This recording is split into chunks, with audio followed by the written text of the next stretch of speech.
Reportedly, India experienced loss of approximately 165 million resulting from malware attacks, which resulted in data loss. India-based payment processor JustPay, used by platforms like Amazon, Swiggy, Flipkart, faced unidentified data breach in 2020, affecting 35 million of its users. Also, in 2021, Air India's customer database had also suffered a massive security breach. In all, 4.5 million users were affected. So, the data breach can result in operational downtime, loss of sensitive data, legal action, financial loss, and reputation damage. And therefore, it requires a comprehensive legislation to regulate data privacy. Supreme Court in case Puttaswamy versus Union of India held that right to privacy is an intrinsic part of right to life and personal liberty and forms part of freedoms guaranteed by the Constitution of India. The judgment required the government to undertake structural reform and bring in mechanism to regulate how personal data is collected and processed. Thereafter, the Government of India introduced draft Personal Data Protection Bill 2019. This is on the pattern and line of General Data Protection Regulation of European Union. It also reflects directions as followed under California Consumer Privacy Act. Thereafter, this bill was referred to JPC for its review. As per the JPC's recommendation, the word personal was deleted from the title, and the title now reads as Data Protection Bill 2021. The Data Protection Bill has 97 sections spread over 15 chapters. The bill amends IT Act that it would be deleting the provisions relating to compensation payable by companies for failure to protect the personal data. And it would also be replacing the sensitive personal data or information rule 2011. It is applicable to collection, storing, processing of personal data within India, processing of personal data outside India if the data principle is within India, processing of non-personal data as well. There are certain exempted categories under DP bill. If the personal data is processed in the interest of sovereignty of India and in prevention, detection, investigation, and prosecution of any offense or any other contravention of law, if the data is processed by any court, tribunal, or disclosed for inter alia enforcing a legal right, exempted by central government where processing of personal data for data principle is not within the territory of India, if personal data is processed for a journalistic purpose, research, archiving, or statistical purposes, or by a natural person for any personal or domestic purpose. The bill divides data into 4 categories and it mandates its protection accordingly. First is personal data, data through which individual can be identified, such as name, address. Thereafter, sensitive personal data, certain categories of personal data like financial, health-related, sexual orientation, biometric, genetic, transgender status, caste, religious belief, and more. Critical personal data, anything that the government can deem critical.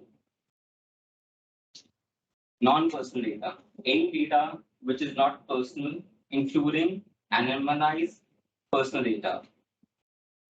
The various stakeholders as defined under the bill, few of which are data fiduciary, any person or entity who determines the purpose and means of processing of personal data.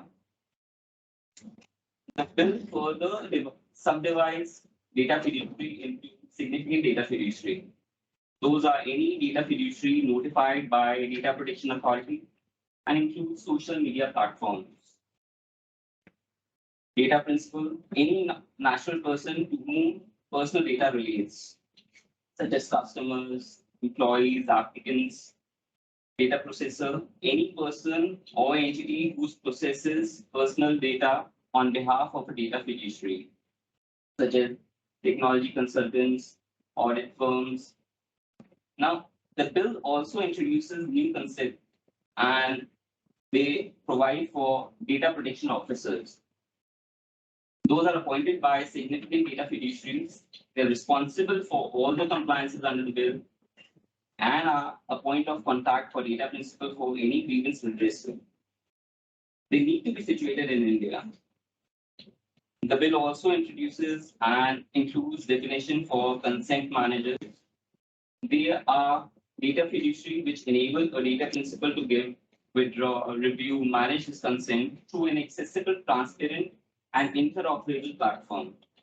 From the definition, it seems that the consent managers are separate independent entities who would provide a platform through which data principal can manage the consent given for the processing of personal data. The various obligations of data fiduciary, few of which are the data fiduciary requires to give a notice at the time of collection of personal data. It should process the data in a free and reasonable manner, take steps to ensure personal data is used for the relevant purpose, and also ensure accuracy of the data. It should put in place a mechanism for grievance redressal. So, data fiduciary is required to resolve any grievance within 30 days of its receipt. It shall not subcontract processing of personal data without authorization of data principal. There are certain limitations on collection and processing of personal data. Personal data is to be collected only for the purposes of processing of such personal data. Processing of personal data can be done only for the purposes consented or which are incidental or connected with such purposes. Consent of data principal is required before commencement of processing of such personal data. The consent must be free, informed, specific, clear, and capable of being withdrawn with the same ease with which the consent was granted. Additionally, consent must also be obtained for processing of sensitive personal data. After informing the data principal about the purpose of processing that is likely to cause significant harm to the data principal, it should be in clear terms, and after giving the data principal the choice to separately consent to different purposes of use for different categories of sensitive personal data. Consent would not be required for processing of personal data if it is for performance of certain functions by the state, such as for issuance of licenses, permits, under any law or other order or judgment of any court, in case of medical emergencies, for recruitment or termination of employment of a data principal, prevention and detection of fraud, whistleblowing, merger and acquisition. Restriction on retention of personal data. Data fiduciary cannot retain personal data beyond the period reasonably necessary to satisfy the purpose for which it was processed. The data fiduciary needs to delete the personal data once purpose for which the personal data is stored is achieved. However, the personal data may be retained for a longer duration if data principal has explicitly consented to its longer retention. There are certain rights of data principals.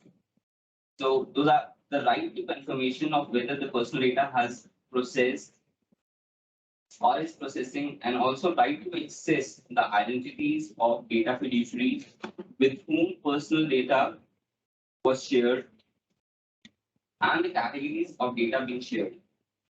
Right to correction any information which is incorrect, misleading, or needs updation, and a right to erasure of personal data which is no longer necessary for the purpose. The right to portability is to receive personal data or process data in a machine readable form so that it can be shared by the data principal and be transferred to any other data fiduciary.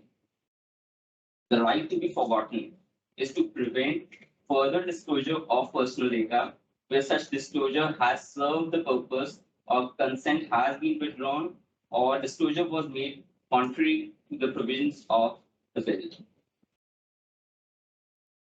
There are certain restrictions on cross-border transfer of personal data. The bill provides has cross-border reach, and it does not place any restriction on the cross-border transfer and processing of personal data if done for furtherance of purposes prescribed under the bill. However, the transfer of sensitive personal data and critical personal data are subject to certain restrictions. Sensitive personal data shall only be transferred outside India with explicit consent of the data principal and with prior approval of central government, and certain restrictions which are provided in the bill. Critical personal data. It can be transferred outside India if such transfer is to a person or entity engaged in healthcare services and is necessary for providing prompt action, and it would not affect the security and strategic interest of India. Every data fiduciary is required to prepare a privacy by design policy and get such policy certified by the prescribed authority. The privacy by design policy should include organizational business practice to anticipate and avoid harm to data principals. It should also include obligations of data fiduciary. It should provide rules for protection of privacy, collection, processing, deletion of data. The bill provides that the data fiduciary and data processors shall implement security standards and practices such as de-identification, encryption techniques, protect the integrity of personal data, prevent its misuse, unauthorized access, modification, disclosures, or destruction.